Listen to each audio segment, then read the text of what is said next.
Nous sommes en direct de Bourges, au forum Place du Numérique. Moi, c'est Kervins et je suis accompagné de ma collègue Janaël. Bonjour. Ça va, Janaël? Moi, ça va. Hein. Viens, on dit d'où on vient.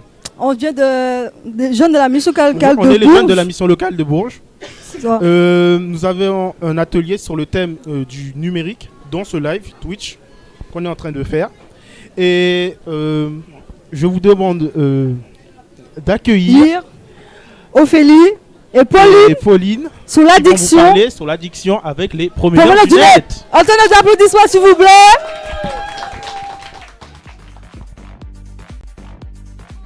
Salut tout le monde.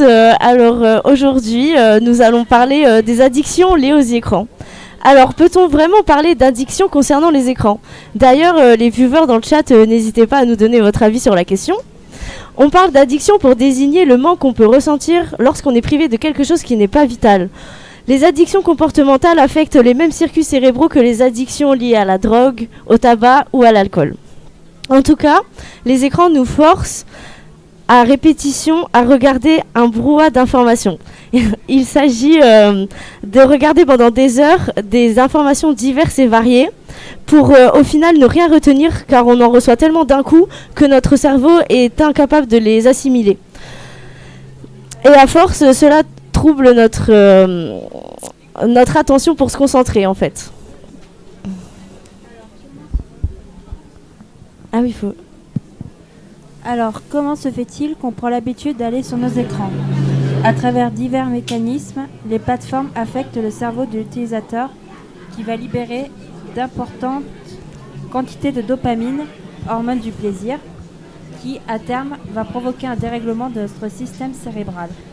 Pour en parler plus en détail, nous allons aborder ce sujet en question avec Eva, qui travaille au promeneur du net, et Sandrine, qui travaille à la maison des ados. Alors, bonjour à toutes les deux. Bonjour. Eh bien, je vous laisse vous présenter, nous en dire plus sur vous, votre métier, votre entreprise, tout ça. Ok, super. Merci d'abord pour votre invitation. Donc, on est les premières à inaugurer votre live Twitch, donc oui, c'est un ça. peu impressionnant. Donc moi, je me présente, je suis Eva Sandovalette, je suis coordinatrice d'un dispositif, un réseau qui s'appelle les Promeneurs du Net, ici sur le Cher, mais qui est aussi un réseau national. Et on accompagne les professionnels qui travaillent avec les jeunes, avec les familles, à aussi prendre en compte la dimension des écrans et du numérique dans leur accompagnement des jeunes, tout simplement pour garder du lien, pour échanger, pour savoir ce qui leur plaît, et aussi parfois pour détecter les mésusages, les usages qui les mettent plus dans des problématiques, pour pouvoir les accompagner et retrouver la voie de l'équilibre. Donc, je réponds aussi à la deuxième question. Je travaille pour une association qui s'appelle l'Apléatasep, qui est une association de santé et de solidarité. D'accord. Merci. Et moi, je suis Sandrine Margarita, infirmière à la Maison des Adolescents du Cher, qui est un service de l'association Addiction France, où on peut recevoir des personnes âgées de 11 ans à 25 ans et tout leur entourage pour toutes problématiques diverses, donc pas que sur les addictions, mais entre autres, les addictions peuvent en faire partie. Alors, Ça marche. pourquoi êtes-vous venu sur le forum du numérique? Vaste question. On est présent depuis plusieurs années, cette année également sur Place du Numérique, parce qu'il nous semble vraiment important de pouvoir rencontrer directement les jeunes, les publics qui se posent des questions, mais surtout pour les entendre nous parler de leur expérience positive des écrans, et puis pour voir avec eux s'ils ont peut-être des questions ou des difficultés sur lesquelles peut-être on peut aussi essayer de trouver une réponse commune. Donc ça nous semblait vraiment important d'être présent là où sont les jeunes. D'accord. Eh bien, au fil des années, on remarque une baisse d'audience vis-à-vis de la télévision. Du coup, je vais vous demander si vous regardez la télévision encore. Pour ma part, oui. C'est pas très sympa comme question pour une boomeuse, dont sûrement je fais partie. Alors moi, oui, je regarde encore la télé, mais finalement de moins en moins. Je la regarde notamment parce que c'est des habitudes que j'ai eues quand j'étais plus jeunes. Et puis parce que j'ai aussi des enfants et que comme ils sont encore petits, ils regardent encore la télé. Donc tout le monde est embarqué là-dedans. Je dirais pareil, un peu plus pour le divertissement et pour les enfants aussi. Ok. C'est à toi. Qu'on soit jeune ou un peu plus âgé, nous avons tous accès aux écrans, que ce soit la télévision ou les smartphones. Et vous, vous êtes capable de sortir de chez vous sans votre téléphone ? Alors moi je vais répondre honnêtement, pas du tout. Je l'ai H24 sur moi. Et comment ça se fait? Une habitude. Et puis c'est vrai que le fait aussi d'être joignable à tout moment, oui, c'est vrai. C'est une habitude. Alors pour ma part, je pense que c'est devenu impossible de faire pour moi sans le téléphone. D'ailleurs, quand je l'oublie, je suis obligée de faire demi-tour pour revenir le chercher. Et c'est vrai qu'on parle souvent en fait de la consommation excessive d'écran des jeunes, mais quand on regarde toutes les études, finalement, ce sont les adultes et notamment les parents qui passent plus de temps sur les écrans que les jeunes. Donc, il faut aussi nous, à notre niveau, qu'on s'interroge sur notre consommation et qu'on puisse aussi en discuter avec les jeunes et les enfants. Et souvent, les parents n'ont pas cette perception-là. Alors, à la maison, pour décompresser ou dehors pour ne pas s'ennuyer, nous scrollons tous sur notre smartphone tout le temps. À votre avis, combien de temps passez-vous en moyenne sur votre téléphone par jour?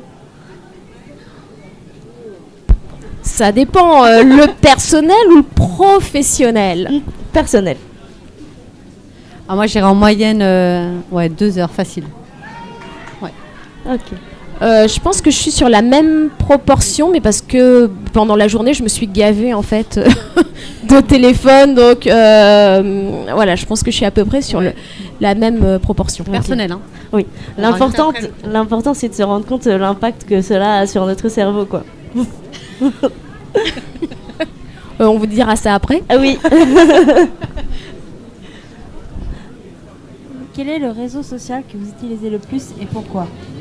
Et vous, dans les commentaires, n'hésitez pas à en faire part. Pour ma part, je pense Instagram, parce que je passe le temps comme ça facilement pour regarder un peu. Alors pour ma part, je pense que c'est WhatsApp parce que c'est la plateforme où on peut échanger avec la famille, avec les amis et où on est plutôt sur des choses un petit peu pratico-pratiques. Souvent en tant que parent, on a souvent les groupes classes de parents sur WhatsApp. Donc c'est assez rigolo. C'est un peu l'équivalent des groupes classes des jeunes, mais pour les adultes. Alors, les chefs d'entreprise des médias ont compris qu'ils pouvaient monétiser quelque chose que chaque être humain produit naturellement, c'est-à-dire l'attention. Une citation anonyme dit « Si c'est gratuit, c'est que c'est vous le produit ». En exemple, 97% des revenus Google sont fournis par la publicité. Et est-ce que vous avez déjà été tenté d'acheter un produit juste après avoir visionné la publicité? Alors, on en parlait tout à l'heure. Clairement oui, ça m'est déjà arrivé, attrapé par justement la pub.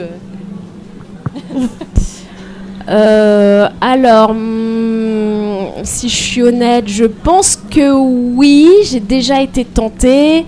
Mais ce qui me freine, c'est plutôt que mes enfants peuvent eux aussi avoir envie de regarder et de me réclamer des choses. Donc en général, je m'abstiens, mais plus pour résister à leur propre pression. Pensez-vous que l'addiction aux écrans est dangereuse? Alors, je répondrai que l'addiction aux écrans, c'est un grand mot. Si on parle plus de surexposition aux écrans, bien évidemment que ça peut être dangereux. Comme on le dit assez souvent, ça peut avoir des répercussions sur le cerveau, au niveau de l'attention, de la vue. Mais comme toute consommation excessive de tout produit. Oui, je suis assez d'accord. De toute façon, il y a eu les derniers travaux lancés par un comité d'experts du gouvernement que le président de la République avait mandaté et qui montre bien dans le consensus scientifique que pour l'instant, il n'y a pas d'addiction avérée aux écrans. Alors peut-être que dans quelques années, ce sera le cas, mais effectivement, comme le disait Sandrine, on est plus sur une surconsommation qui souvent, cette consommation, c'est pas l'écran qui la produit, c'est plus des difficultés ou des fragilités personnelles. dont l'écran va être une caisse de résonance et finalement on va compenser notre mal-être en consommant encore plus de l'écran. Donc voilà, je pense que le message c'est aussi de se dire que comme toute pratique sociale, on peut être dans l'excès. L'écran fait partie, mais c'est pas que l'écran aujourd'hui qui en est responsable. Ok. À la télévision, même sur Internet, maintenant on voit des informations partout. Est-ce que vous faites confiance aux informations des médias ? Pas toujours. Justement, c'est ce qu'on apprend aussi aux jeunes quand ils viennent à la maison des ados. La première chose, c'est justement à vérifier les sources. Donc ça, c'est quelque chose qu'on voit avec eux. Il y a forcément des choses vraies, d'autres moins vraies et d'autres pas du tout. Donc en globalité, non pas à 100%, mais je vais aller vérifier mes sources. Ok.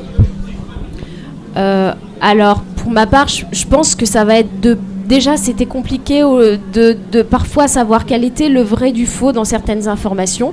C'est difficile de recouper, de croiser les informations parce qu'avec Internet aujourd'hui, il y en a des milliards et qu'il faut du coup faire ce travail de vérification qui peut être long et fastidieux. L'intelligence artificielle qui arrive à grands pas va aussi complexifier ce travail de vérification de l'information et ça c'est des enjeux qui nous arrivent, les deepfakes, les fausses rumeurs. Aujourd'hui on va avoir du mal à savoir si elles sont réelles ou pas parce qu'on n'arrive plus à percevoir les effets de trucage et de l'hyper-réalisme. Et puis après je dirais que c'est un travail de toute la société, ça ne concerne pas que les jeunes, parce qu'on voit aussi que sur les chiffres, ceux qui relayent le plus de fausses informations, ce ne sont pas les jeunes, ce sont plutôt les quarantenaires, cinquantenaires, soixantenaires. Donc c'est vraiment tout un travail tous ensemble qu'on a à faire, de prendre du recul, d'essayer aussi de voir dans nos émotions ce qui peut nous paraître bizarre, et quand on a un doute, c'est d'aller peut-être vérifier et croiser et discuter en réel avec des gens pour confronter les points de vue. Je pense que c'est sûrement une des meilleures approches pour essayer de s'approcher, non pas de la vérité, parce qu'il n'y a pas une vérité, mais des choses qui nous paraissent les plus équilibrées. Alors, à quel âge avez-vous commencé à aller sur les réseaux sociaux ?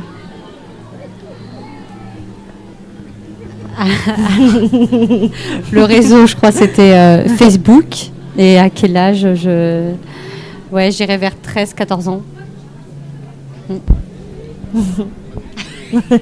C'est vraiment C'est pas pas sympa cette question parce que je suis la plus âgée du groupe. Alors, réseau social, je parle pas de Facebook.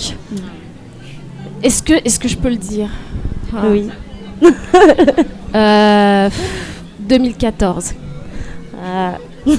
Donc ça fait pas si longtemps que ça, Oui. donc j'avais plus que 13 ans. Oui. Je suis plus jeune aussi. Autorisez-vous vos enfants à avoir accès à Internet ? Accès à Internet, non, parce qu'elle a que 7 ans. Ah oui. La télé, oui. Ok.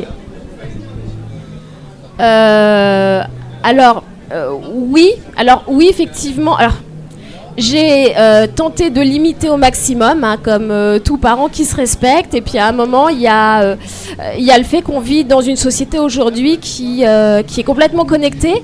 Et les enfants, entre eux, ils ont une culture dans la cour de la récréation où leurs références culturelles, ce sont les influenceurs, les créateurs de contenu, et des contenus parfois qui sont peut-être un peu moins sympas, mais il y en a d'autres qui sont extraordinaires.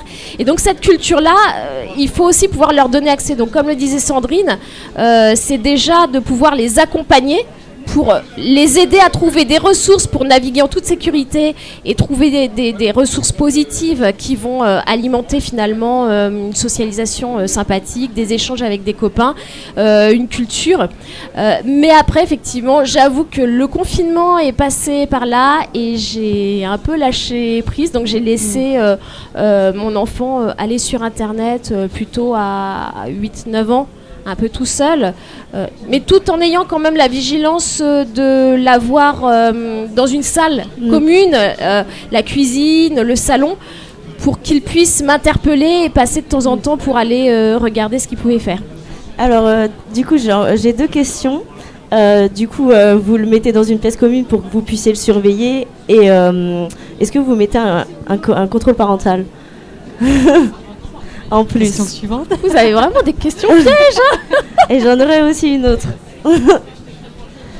Alors, le contrôle parental, c'est un vaste sujet. Moi, rencontrant souvent des parents, ils me disent, pour beaucoup, mettre le contrôle parental, c'est quelque chose qui les rassure, c'est un élément technique. Simplement, la difficulté, c'est quand on a un élément technique qui nous rassure, on ne voit pas forcément la réalité des usages de son enfant qui est parti chez un copain ou à une soirée pyjama et là qui a eu accès open bar à Internet et qui parfois en rentrant à la maison, s'il a été choqué par quelque chose, ne sera pas forcément toujours en capacité de le dire. Donc, j'ai résisté sur le contrôle parental en essayant de privilégier l'échange, la discussion.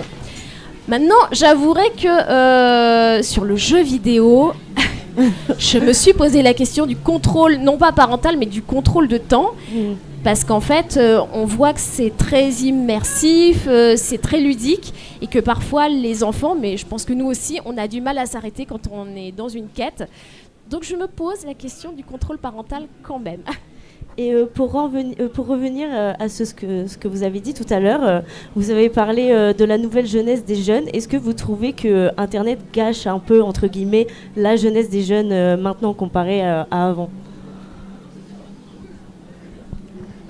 Honnêtement, je ne sais pas trop. Nous, par rapport aux jeunes qu'on reçoit sur la maison des ados, alors certes, cette problématique, en tout cas, peut revenir, mais c'est pas forcément la principale problématique. En fait, comme elle le disait tout à l'heure, Eva, c'est pas forcément les jeunes que ça va toucher en premier, je dirais. C'est plus trentenaires, quarantenaires, plutôt que les jeunes. Même s'ils sont sur les réseaux et les écrans, pour moi, c'est pas une généralité. Ok.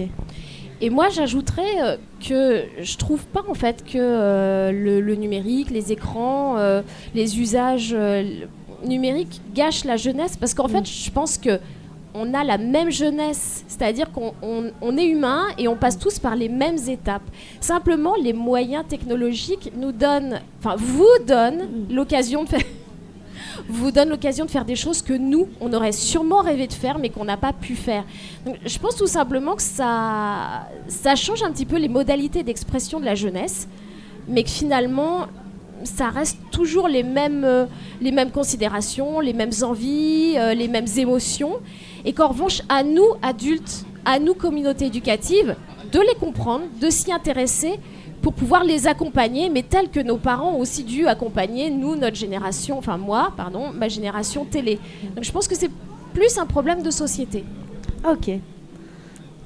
Alors, pensez-vous que c'est dangereux d'autoriser des mineurs à avoir accès aux réseaux sociaux ?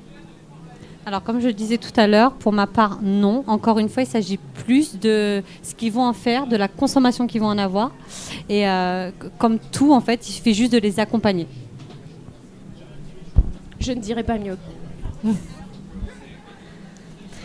Alors, il touche les enfants, les adolescents et parfois même les adultes. Le cyberharcèlement est bien plus sournois et invasif que le harcèlement traditionnel, notamment à cause d'Internet, parce que du coup, on envoie des photos, des messages contraignants, des fois impossibles à retirer. Est-ce que vous aurez des solutions pour empêcher cela d'arriver ? Alors, des solutions pour empêcher, non. Quand on a tendance à recevoir donc, les victimes de cyberharcèlement, on va être plus dans l'accompagnement de ce qu'ils peuvent faire pour éviter que ça se reproduise, donc en parler à un adulte, faire en sorte que l'établissement scolaire, s'ils sont encore scolarisés, soit au courant, et voir avec eux un peu justement leur consommation d'écran et ce qu'ils y font pour voir jusqu'à où justement ça va les impacter. Mais là, de solutions miracles pour empêcher ça, même non. des idées Des idées de... Non. Des idées pour empêcher, non, mais après, des idées pour limiter l'impact que ça peut avoir à la rigueur, dans le sens où si, par exemple, on est victime de cyberharcèlement, ça va être de bloquer tout de suite la personne pour éviter justement de lire les messages. Comme je disais, en parler à un adulte et aller vers les structures aussi qui sont là, parce que parfois c'est compliqué d'en parler avec ses parents. Mais en tout cas, de ne pas rester avec ça, parce qu'il y a plein de structures qui sont là pour les jeunes et les plus grands. Je rajouterais aussi que, comme le disait Sandrine, le principal, c'est de ne pas rester seul avec ça, de ne pas s'enfermer et de s'isoler. et qu'il est aussi important, effectivement, outre le fait d'en parler aux parents, aux adultes, aux professionnels, parfois on n'en a pas la capacité et parfois on l'a même pas en conscience qu'on est victime de cyberharcèlement. Donc je pense qu'il faut aussi que ce soit tout l'environnement des jeunes, même des adultes, qui soient sensibilisés finalement au point de repère, aux signaux faibles, on va dire, où une personne commence à s'enfermer, qu'elle commence à avoir une attitude qui change, pour pouvoir lui tendre la main et finalement se dire, mais finalement, est-ce qu'elle n'est pas victime d'eux, et pouvoir peut-être l'accompagner pour faire le premier pas. C'est souvent le premier pas qui manque, et parfois la victime est tellement sidérée qu'elle n'ose pas bouger. Donc il faut vraiment aussi s'appuyer sur les témoins et avoir cette bienveillance et cette empathie, je pense, tous ensemble. Pensez-vous que les restrictions pour les mineurs sur Internet soient fiables ?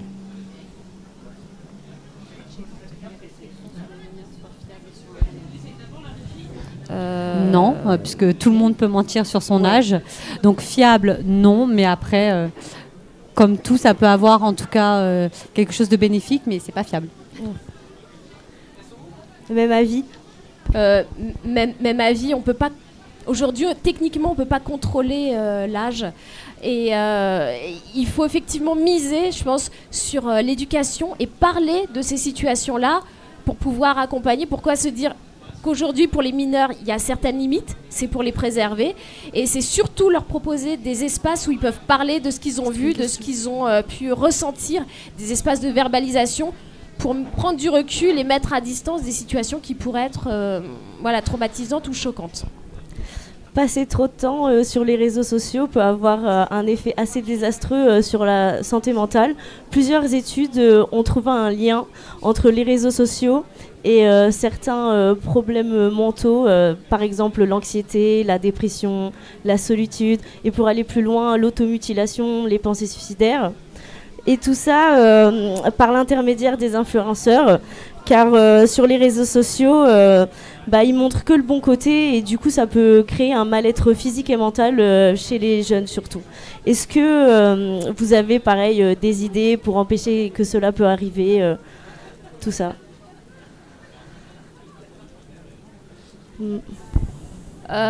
Toujours pas de solution miracle, mais je pense qu'il faut tous dans notre société essayer de retrouver, en tout cas de trouver son meilleur équilibre entre activité entre guillemets connectée et déconnectée, même si j'aime pas opposer en fait ces deux termes, et essayer finalement de prendre parfois de la distance, de varier les activités pour justement pouvoir mettre à distance celles qui à un moment nous enferment. Mais c'est pareil dans la vie réelle, lire tout le temps des livres et s'enfermer, finalement ça nous isole socialement, ça nous coupe de nos amis, on n'a plus envie de sortir. Finalement les écrans c'est la même chose, il faut juste la bonne dose, juste.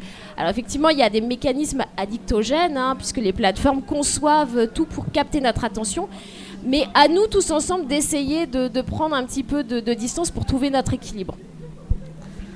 Oui. Merci pour votre attention. Merci à vous. Merci beaucoup.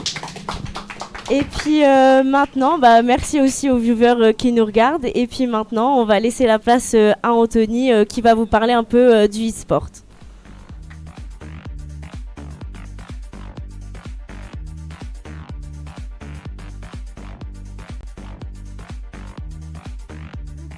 Nous avons dans le Berry un champion de France. Mais après vous allez me dire quoi? Vous allez me dire de quel un champion de France de quoi et tout ça. Eh bien c'est un jeu de course automobile dans l'e-sport. Veuillez accueillir Théo Rochelle. Bonjour Théo. Rouge. Ça va? Bah ça va nickel. Il fait plutôt beau, il pleut pas, donc ça va je pense. Donc voilà, bon bah. Ça va, ouais. Ah oui, micro, faut le. Ouais, c'est bon. Ah c'est bon. Ok, autant pour moi. C'est bon. Du coup, oui, on va parler d'e-sport aujourd'hui, et donc du coup, moi j'aurais quelques petites questions. Je voulais savoir, du coup, quand tu t'es lancé? Eh ben, ça a commencé il y a déjà une bonne dizaine d'années maintenant. C'était à mes 13 ans. C'était au tout début vraiment des compétitions, c'était pas encore démocratisé. Et je faisais partie des 4-5 plus jeunes en France, dans le milieu, Ah oui, quand même. vraiment, la moyenne d'âge était très très supérieure. Maintenant, la moyenne d'âge est très basse. D'accord. À l'époque, c'était pas du tout ça, c'était 25-30 ans la moyenne, Ah oui. moyenne des joueurs. Et puis, ça s'est lancé comme ça, de par mon frère.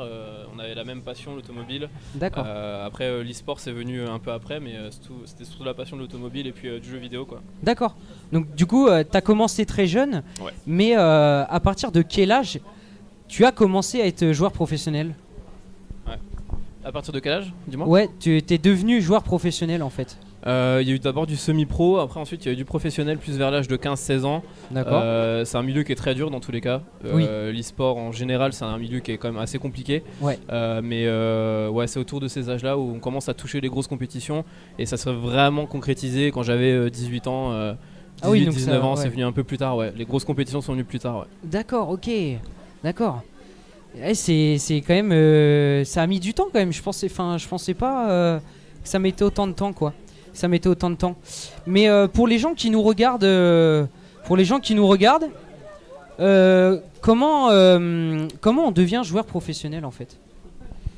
Et il n'y a pas vraiment de recette miracle, malheureusement. Oui. Je pense que c'est essentiellement de la passion, déjà. Beaucoup d'investissement aussi, Oui. En temps, beaucoup. Et puis faut persévérer, quoi. Faut persévérer, faut toujours garder un backup, les études derrière souvent, quand on est très jeune, mais il faut avoir plein d'autres activités autour. Il faut bien travailler, il faut bien s'entourer surtout. Il faut avoir un bon entourage aussi. Et puis il faut foncer, il faut vraiment persévérer. Il n'y a pas vraiment de recette miracle. C'est la passion en fait. La passion, la persévérance, le travail. Ouais, voilà, c'est surtout ça. C'est surtout ça. Mais dans l'e-sport, t'as sûrement des coachs, mais aussi est-ce que t'as des préférences alimentaires ou vraiment, est-ce qu'il y a vraiment des trucs spécifiques en fait quand on est joueur professionnel? Alors à un certain niveau, oui. Le coaching, c'est très très important. C'est surtout la gestion du stress aussi, principalement. Oui. La préparation des compétitions, on la prépare comme un sport en vrai, comme une vraie course. On analyse plein de choses. Il y a la météo qui rentre en compte, le réglage de la voiture, la préparation mentale aussi, parce qu'il y a des grosses compétitions. Le stress est très très présent. Et sinon, il y a vraiment du coaching. Tout seul, je pense que ça serait vraiment très compliqué. Il y a souvent des copains, on se fait des amis, j'ai eu des coéquipiers d'autres pays. C'est aussi important de créer vraiment une bonne atmosphère de travail pour l'équipe. C'est vraiment comme une équipe de foot en fait. On travaille tous ensemble, comme dans tous les sports, et je pense qu'on peut pas vraiment y arriver tout seul. C'est vraiment un travail d'équipe, quoi. Ouais, bah oui, parce que s'il n'y a pas des gens pour vraiment accompagner, et de toute façon dans la joie et la bonne humeur aussi, parce que voilà, c'est quand même beaucoup de travail à la journée, d'être sur un écran, d'être tout ça, donc il faut quand même des temps de pause, comme on dit. Donc, faut savoir un peu gérer son temps, parce que par exemple pour un ordre d'idée sur les championnats du monde, je roulais 10-12 heures par jour. Ah oui. Donc en fait c'est vraiment être très organisé dans son entraînement, parce que ça force beaucoup, ça fatigue. Et faut bien gérer pour pas devenir un peu fou, quoi. C'est surtout ça. D'accord. Et du coup, sur le métier de l'e-sport, est-ce qu'avec n'importe quel jeu, on peut devenir joueur professionnel? Sur le papier, oui. Sur le papier, oui, parce que tant qu'il y a de la compétition sur les jeux, on peut y accéder. Après, il y a des modalités d'accès comme tout, comme par exemple pour accéder au JO, pour accéder à n'importe quel championnat du monde. Mais globalement, je pense que tout le monde peut le faire. Oui, tout le monde peut le faire. Il n'y a pas vraiment de limite dans ça. Il faut juste, on en revient au même, être passionné, persévérer. S'il y a quelqu'un qui te dit fais le pas, faut le faire. C'est toujours un peu la même chose, quoi. C'est toujours la même rengaine. Il y a souvent des gens qui essayent de ralentir, mais il faut toujours rester positif, il faut toujours avancer tout le temps et vraiment persévérer. D'accord. Ah, on avait une question dans le chat.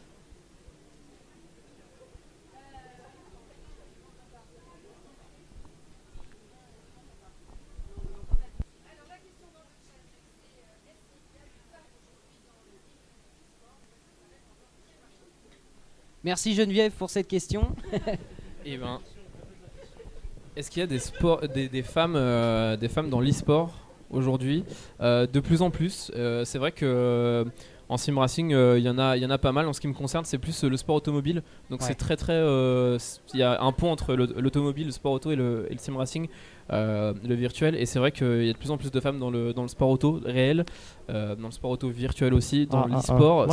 Ça vient aussi en fait. Il y a vraiment aucune limite. Tout le monde est bienvenu en fait. Hein. Oui, du moment qu'il y a la passion et tout ça, Exactement. tout le monde peut être joueur professionnel et enfin dans l'e-sport. Exactement. Il n'y a pas de différence et il y en a de plus en plus et je trouve que c'est une bonne chose. Ouais. Ok. Ouais. Dans le métier de joueur professionnel, du coup, vous êtes t'es en simulation automobile, mais quel matériel tu utilises du coup?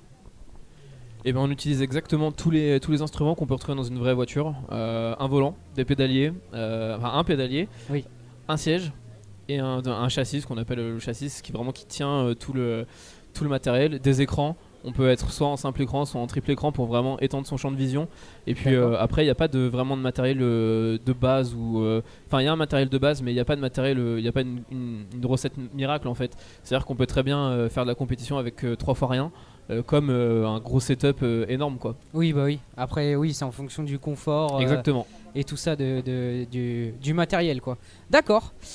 Et j'ai une petite dernière question sur quand il y a des compétitions et que vous arrivez sur la scène ou le stade par exemple, tu emmènes directement ton matériel ou alors le matériel est fourni? Alors non, on n'emmène pas notre matériel. La seule chose qu'on emmène c'est peut-être nos gants en général. Il y en a beaucoup qui roulent avec des gants, des petits trucs en soi, mais le matériel non, il est toujours fourni pour l'équité déjà, pour pas de préférence entre les joueurs. On a tous le même matos, on a tous les mêmes égaux les quoi. mêmes setups, exactement. Ouais. Le but c'est la performance. Mais d'accord. On a tous ça. Ok. Et ben merci beaucoup pour cette interview. Avec plaisir, merci à toi. Bon courage.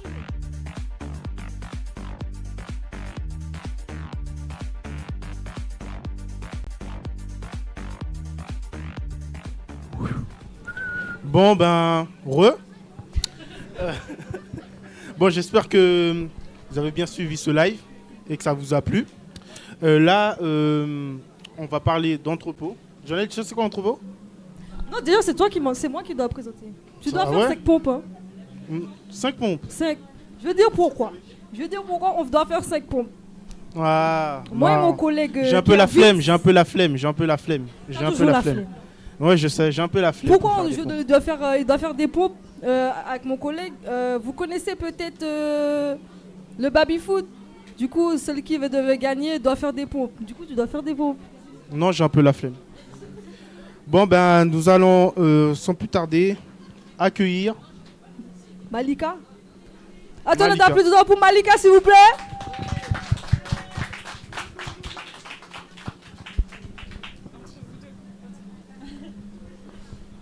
Bonjour. C'était pas un tonnerre d'applaudissements, ça. Je veux Oh, merci. Ah ouais, excuse-nous. Ça va, c'est ça. Ça me plaît. Voilà. Bonjour Malika, ça va?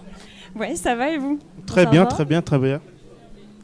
On va vous poser des questions sur entrepôt, Ok. parce que moi vraiment je savais pas c'était quoi entrepôt. Hein. Je me suis dit entrepôt c'est genre un endroit où on met des trucs de stockage. Je me suis dit ça. Mais je trouve hâte de savoir c'est quoi et aussi d'apprendre un peu plus avec Janelle. Voilà. Première question c'est pourquoi a-t-il 2 dates de création de l'association, une entre 1944 et l'autre en 2020? Où je me suis trouvé. Alors, c'est des dates assez drôles que vous avez. Ah d'accord. Bah, déjà, effectivement, ça s'appelle entrepôt parce que avant d'être ce que c'est aujourd'hui, c'était Ok. un entrepôt, un vrai entrepôt. Il y avait D'accord. une entreprise dans le bâtiment qui occupait les lieux. Et aujourd'hui, c'est une association culturelle. Et alors, la première date, c'était quoi? 1944? 84, je veux dire. Ah, 84. C'est ok. mieux comme ça. Oui, Tu sais c'est pas mieux. créer les chiffres. Pardon. Oui. Pardon. En fait, entrepôt, c'est le bébé de 2 autres associations. Bébé. Ouais. Ça veut dire quoi? Ça veut dire qu'à la base, il y avait 2 associations qui ont Ok. fusionné et maintenant, il n'y en a plus qu'une. Ok. Et donc, l'une des 2 premières associations, qui s'appelait Emetrop, a été créée en 1984. D'accord. Donc ça, c'est la première date. Tac. L'autre association, c'était Bandimage. Et donc, Emetrop et Bandimage sont devenus Entrepôt en 2020. Oh d'accord, Ok. d'accord. Ça répond à votre question. Ça répond à Oui, votre ça question. répond. Prochaine question. Quelles sont les principales activités à entrepôt? À Entrepôt, c'est une association culturelle. Ok. Donc on fait des concerts, des spectacles de théâtre, de danse, D'accord. des expositions d'art contemporain. On Ok. accueille des artistes en résidence. Alors les résidences, c'est des temps où les artistes viennent et ont les moyens de créer leur art. Et on ouvre tout ça au public. Donc on fait des activités culturelles, des ateliers artistiques. Voilà. Non, d'accord.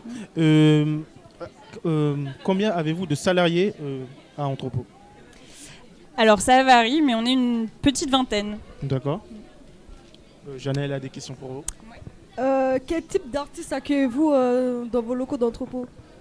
Alors on accueille tout type d'artistes, Ok. dans le sens où c'est des musiciens, des artistes plasticiens, des comédiens, des comédiennes, voilà, donc tous les genres artistiques possibles et imaginables. Ok. Et on accueille plutôt des artistes émergents, donc des artistes qui débutent dans leur pratique artistique ou qui commencent leur art. Quelle activité avez-vous en lien avec le numérique? Alors en lien avec le numérique, on a des ateliers de MAO, comme on présente aujourd'hui sur Place du Numérique, donc de musique assistée par ordinateur. On a aussi des ateliers autour des jeux vidéo. On a fait des initiations à G-Develop avec un partenaire de la médiathèque. G-Develop, c'est un logiciel pour créer des jeux vidéo. Voilà, et en plus de ça, on a des artistes qui travaillent sur les supports du numérique, qui viennent exposer leurs travaux à Entrepôt. Ok. Quels sont les futurs projets d'Entrepôt? Voilà, il y en a plein. Ah ouais? Là, les prochains, ceux qui arrivent le plus rapidement, on a une jam session demain soir. Venez nombreux, nombreuses. Ah bah, je serai. Une jam session, c'est un moment où les musiciens et les musiciennes peuvent venir jouer ensemble sans forcément se connaître et forcément avoir écrit. Voilà, tout le monde, c'est ouvert à tout le monde peut venir participer. Et sinon, on a une exposition qui ouvre la semaine prochaine d'art contemporain, de sculpture en céramique. Voilà. Ok. Qui organise les activités dans vos locaux d'Entrepôt? Eh ben, tous les membres de l'équipe participent. On a notre directrice artistique qui chapeaute le tout, une équipe de programmateurs et de programmatrices qui décident vraiment quels sont les concerts, quels sont les spectacles qui vont avoir lieu. Et après, il y a les gens comme moi je suis médiatrice, qui font des ateliers et qui accueillent le public en direct. Donc on participe tous. Quel est le plus beau souvenir dans vos locaux d'Entrepôt? Mon plus beau souvenir? Alors moi ça fait pas très longtemps que j'y suis, donc voilà, je fais mais mon plus beau souvenir pour le moment, c'est en septembre, on a un festival pour le jeune public et c'est un moment qui est super joyeux, et donc si vous avez des enfants en bas âge dans votre entourage, amenez-les, c'est le 3e week-end de septembre. Je n'ai pas d'enfants, mais bon, c'est pas grave. Non, mais des petits cousins, des petites cousines, ça marche aussi. Il y en aura un prochainement pour ramener mes frères et sœurs, comme ça je suis tranquille à la maison. Bah c'est bon. Ok, c'est bon, d'accord. Oui, 2e ou 3e week-end de septembre. D'accord. Combien accueillez-vous de personnes durant vos activités? Alors ça dépend vraiment des activités. Ça va des activités très précises où on a une dizaine de participants, de participantes, aux jam sessions par exemple où on a presque 100 personnes qui viennent, ou 100 personnes au concert où vous avez entendu 100 personnes le chat, hein. Plus de gens que ça. Waouh. On a notre salle de concert, elle peut accueillir jusqu'à 600 personnes, donc voilà, jusqu'à 600 personnes. Ah ouais. Donc quand on a des concerts complets, il y a du monde, hein. Non mais non, c'est incroyable, c'est incroyable. Ouais, franchement, avez-vous d'autres questions que nous n'avons pas posées avant de clôturer l'interview? Est-ce que vous avez d'autres questions? Moi j'ai des questions. Si vous n'avez pas des... Oui. Est-ce que ça vous a donné envie de venir voir? Oui. Non. Comment ça non? Mais non, on a oublié le principal. Où se trouve Entrepôt? Moi je sais pas. Ah oui, c'est vrai que c'est important. Bah oui, voilà. C'est route de la Chapelle. Ok. Donc dans le quartier aéroport. Bon. Faut y aller. Le chat.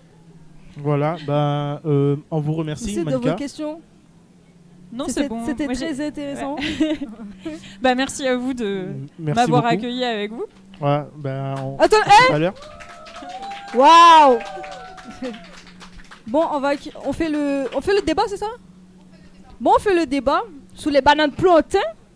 Installez-vous, on aura un petit débat, comme ça on va essayer de clore ce débat et aussi il y aura d'autres questions. Là, on va commencer un débat. Bonjour tout le monde. Bonjour tout le monde déjà. Le respect. Hey. Oh, il y a que Damien qui crie, hein. Voilà, Ouais. c'est ça que j'aime bien. Excellent. Voilà. On va commencer par un débat. On va piocher des questions on va dire dans un petit bol et on va faire un débat. On va prendre des questions dans le bol et on va voir ce qu'on va avoir. On va débattre dessus. Si c'est la banane encore, par contre, attention. Il y a un délire avec une banane là. Oui, avec une banane apparemment. Ça, ouais, c'est. Ouais, Ils sont délire. fous ici, ils sont tous fous ici. Il y a un délire dessus. Alors, on va éviter de critiquer l'orthographe, mais où sont, où sont mes données sur Internet? C'est pas moi qui ai écrit ça. Où sont mes données sur Internet? Alors, vous pensez quoi? Moi, je pense quoi? Où sont mes données? Ouais, Je ne sais pas. Imagine Google, Facebook, Twitter. Facebook. Quand tu vas dessus. Tuto, c'est vieux. Je Non, pense que c'est pas vieux. Twitter. Mais Après, c'est mon impression. bon, du coup, les données. Les données. Bah, en vrai, je pense que ça soit toutes les données, que ça soit même quand on va payer sur un site, que ça soit les publications qu'on va mettre sur les réseaux sociaux. Je pense que même si c'est supprimé, qu'on va le supprimer sur notre compte, il y aura toujours une trace en fait, je pense. Une trace? Ouais, Oui, c'est ça, en on fait, pourra ça toujours reste, le retrouver en fait, ouais. Ça reste, oui, sur les serveurs du coup. Et malheureusement, enfin heureusement ou malheureusement, ça finit dans des, dans des bases de données qui font en sorte de te traiter toi, de façon à pouvoir gérer des, comment ça s'appelle déjà? Mince. Si on m'entend correctement, de façon à faire on m'entend bien là, mais donc toutes ces données personnelles finissent, c'est notamment avec ce qui se passe avec les cookies, quand vous acceptez ou Oui. non Ouais. de faire en sorte que vos images et vos données personnelles finissent dans une base de données qui va pouvoir être réutilisée C'est dans ça. d'autres serveurs. Ouais. Et je pense moi personnellement que nos données personnelles à nous finissent là-dessus par le biais des cookies. C'est pour ça que c'est très important de refuser les cookies en fait sur Refuser. Internet. Sur tous les sites en fait. Hein. Sur tous les sites, faut faudrait refuser mieux- les cookies. Hein. Oui, il vaudrait mieux vérifier ce que vous faites avec vos cookies, lire vraiment ce qui active ou ce qui désactive pas les problèmes de locution. Avant de pouvoir les activer ou les désactiver. Je sais qu'on essaye de faire en sorte de gagner du temps et de les activer absolument, mais moi personnellement je les désactive tout le temps, comme ça on gagne, comme ça je me prends pas la tête. Ok.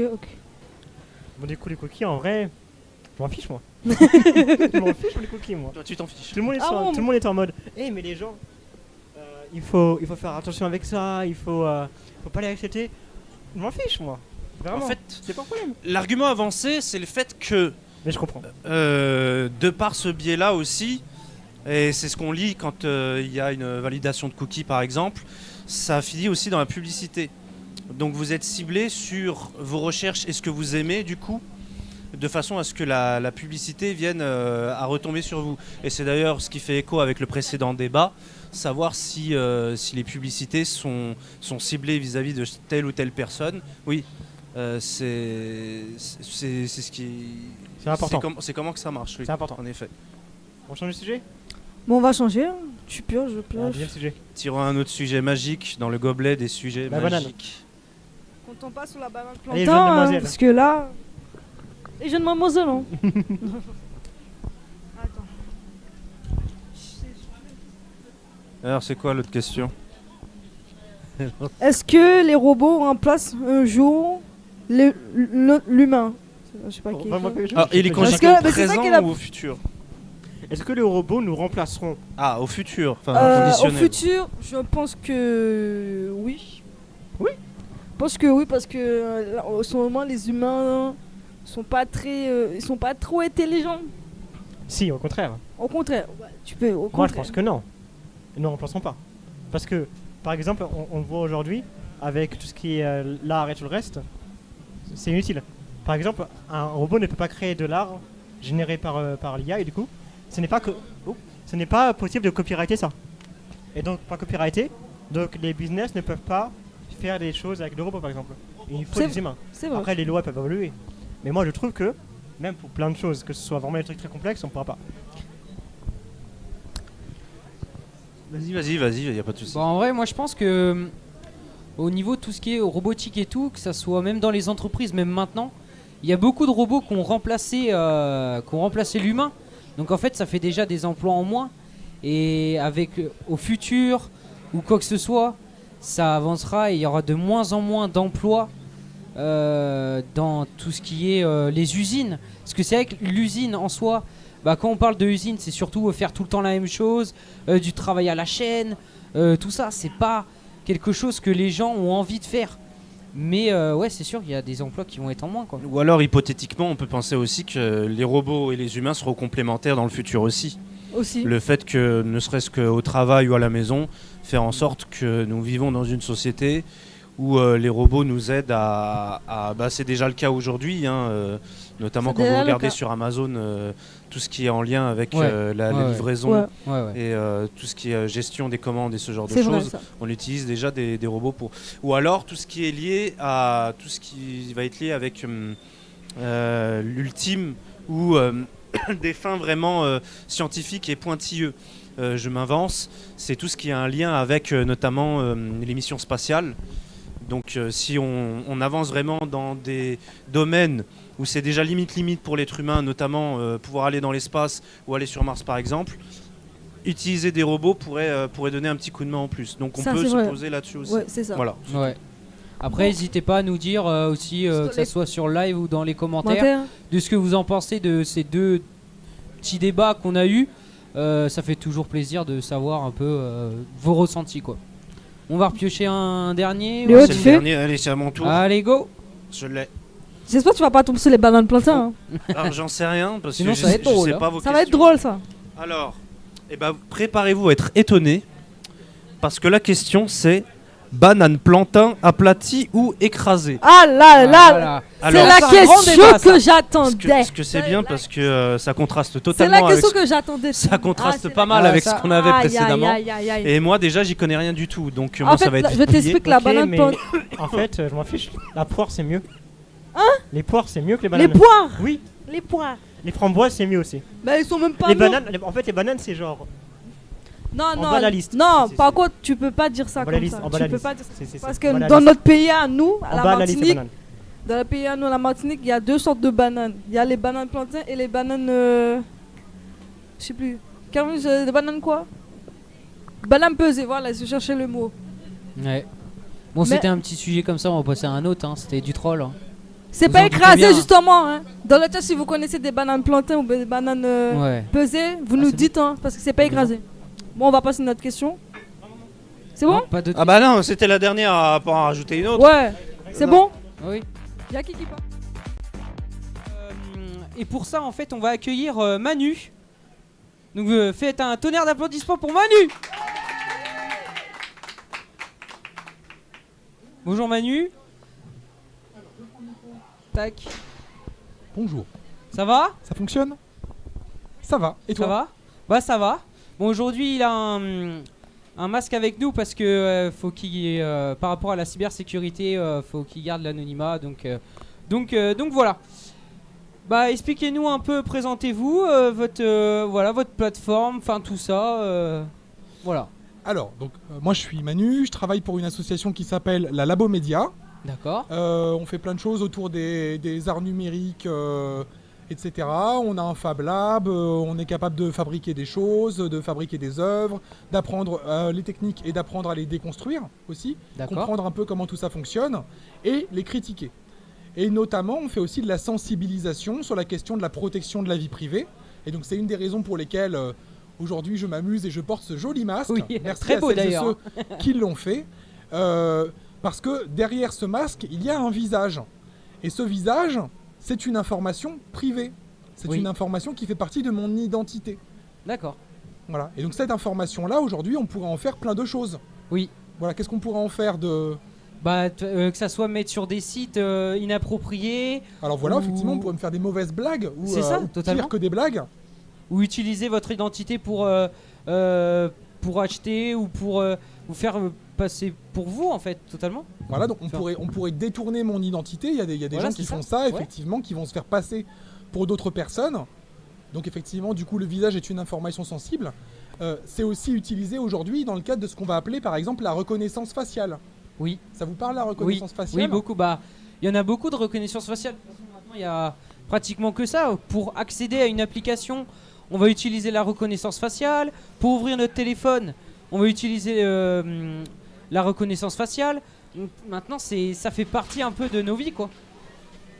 Alors, ça fait partie de nos vies. Alors, ça peut faire partie de nos vies en termes de sécurité quand il s'agit de déverrouiller son téléphone. Alors, c'est pas une manière extrêmement efficace, hein, ça pose des limites.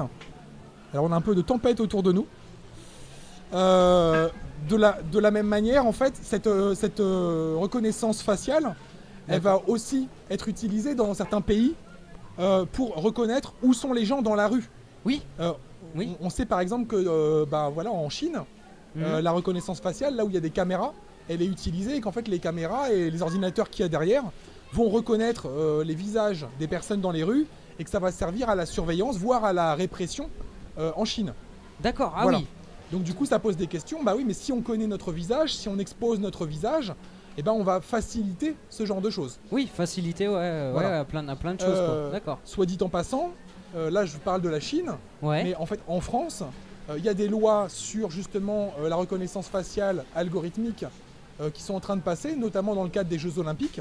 D'accord. Et donc du coup c'est important de comprendre qu'aujourd'hui on est en train de commencer à légaliser le fait qu'en France on va pouvoir, l'État ou via des services de police vont pouvoir surveiller les gens, savoir un petit peu par où ils sont passés, etc. Savoir tout sur la en fait. base de leur visage. Ouais, de tous les faits et gestes en fait qu'on va faire, on va savoir où la personne a été et il n'y a plus de liberté quoi. On pourrait se dire, alors effectivement ça pose des vraies questions de liberté, on pourrait se dire peut-être c'est pas grave, peut-être on n'a rien à se reprocher. Alors moi je pense que c'est un discours dangereux, on n'a rien à se reprocher, alors peut-être, j'espère qu'on n'a rien à se reprocher. Ça n'a jamais empêché des gens d'avoir des choses à nous reprocher d'une part, et d'autre part l'histoire de notre pays comme de plein d'autres pays montre que régulièrement quand même certains États vont réprimer leur population parce qu'ils ne sont pas en accord, etc. Et que c'est plutôt dangereux d'avoir ce genre de technologie à l'œuvre. Donc du coup nous on va être plutôt critique de ce genre de choses. C'est vrai d'une manière générale pour la biométrie, hein, c'est pas vrai que pour les visages. Aujourd'hui on peut reconnaître quelqu'un à sa démarche dans la rue. Oui, non mais c'est vrai. Donc la manière dont vous marchez dans la rue aujourd'hui peut être enregistrée et peut servir à vous identifier. Mais ça c'est fou, je trouve ça dingue que... En fait c'est que dans le monde de tout ce qui est la technologie et tout ça, en fait c'est que ça avance tellement vite, comme on parlait, la reconnaissance faciale et tout ça, que maintenant en fait on n'a plus de vie privée en fait. On sort, même chez nous en fait, on va se dire on va mettre des caméras, on va essayer d'être le plus sécurisant possible, mais en fait on n'est jamais en sécurité. Enfin... Alors après il faut relativiser un peu les choses, il ne faut pas non plus tomber dans l'idée d'aller se cacher dans une grotte et de ne plus parler avec personne parce que quand même on serait surveillé. Évidemment c'est plus mesuré que ça. La première chose peut-être c'est justement de comprendre un peu où sont nos données et qui capte nos données pour pouvoir mieux se protéger, choisir où on met nos données. Si on met nos données chez ce qu'on appelle un GAFAM par exemple, Google, Apple, Facebook, Amazon, Microsoft, il ne faudrait pas être trop étonné que par exemple les États états-uniens puissent y accéder, puisque ce sont les sociétés états-uniennes. Donc il faut choisir où est-ce qu'on met ces informations. Totalement. Il faut choisir quelles informations on met en ligne. Peut-être que on n'a pas besoin de tout mettre en ligne. Peut-être que les réseaux sociaux c'est bien, mais peut-être que par exemple quand toi et moi on parle, c'est déjà un réseau social, même quand on n'est pas sur Twitch. Totalement. C'est déjà un réseau social, donc ça peut être chouette aussi. Ça peut même être positif en fait de renouer le lien d'autres manières et puis de protéger un petit peu ces informations. Là je me présente aujourd'hui comme Manu comme étant membre d'une association, mais vous n'en saurez pas plus. Voilà, c'est ça. Eh bien merci pour cette interview. Merci à toi. Et puis il pleut. Et il pleut beaucoup. C'est grave la tempête là. Ouais, c'est grave. Eh bien merci beaucoup et puis bon courage pour la suite. Et puis...